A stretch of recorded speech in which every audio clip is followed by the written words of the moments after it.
Hey everybody, I've been using a variety of pegs for my NC700X. Here I have a stock peg and a Grom peg. When you order new pegs, you only need to order the rubber top part and the base and an internal plate that anchors the bolt. Let's compare a Grom peg and the original peg to a Goldwing peg on my NC700.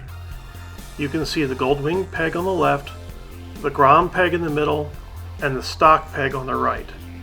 The stock pegs really hurt my feet when I stand up in sneakers. My moto boots are better, but I still need the Grom peg.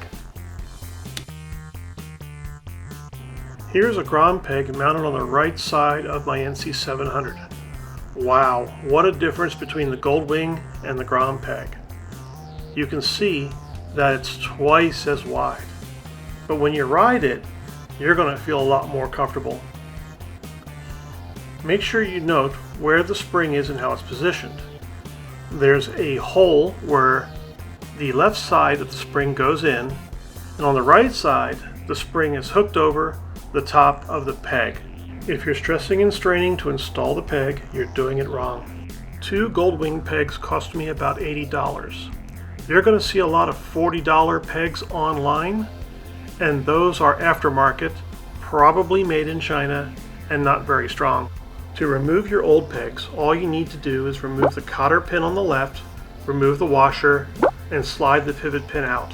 It's really very easy, and reverse for installation. This cotter pin is very tiny, and I can bend it with my fingers. You can see here I stuck the washer to the pivot pin with a little bit of grease. I'll use my pliers to push in the cotter pin and bend it around the bottom of the pivot pin. Okay, I'm just going to fish around in here for some bolts. Usually it's either a 5mm, a 6mm, or an 8mm bolt that'll fit the bottom of your foot peg. These should fit the sacrificial bolt hole on the bottom of the peg. And it looks like they do. You should not need to purchase the assembly hardware from your dealer.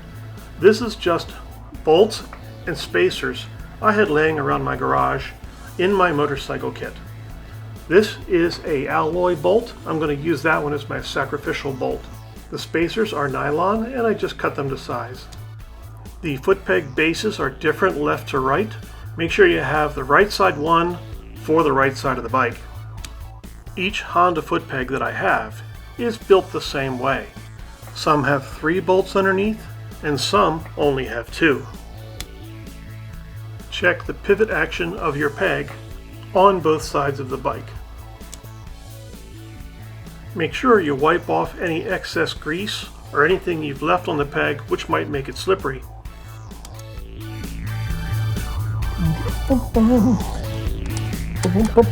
Can't find the hole. There it goes.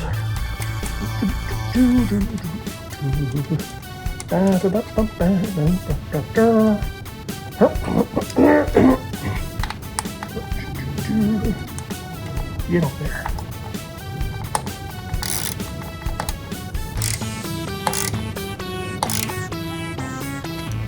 Perfect. Sacrificial grinding bolt. As newer models come and go, you want to make sure you get a very good look at the pivot part of each foot peg. You'll see mine have this exact same shape. The top of the foot peg might not be filed down quite the way it should be, and that'll cause the pivot to stick when the foot peg needs to fall down to its level position. I used a file on mine to make the action a little bit more clean. You can see here that the pivot points are identical for all of my foot pegs. The only difference is left to right. For the base plate, you need to order different part numbers from left to right. I want to thank everybody for watching my quick tip video today on NC700 or NC750 foot pegs or foot plates.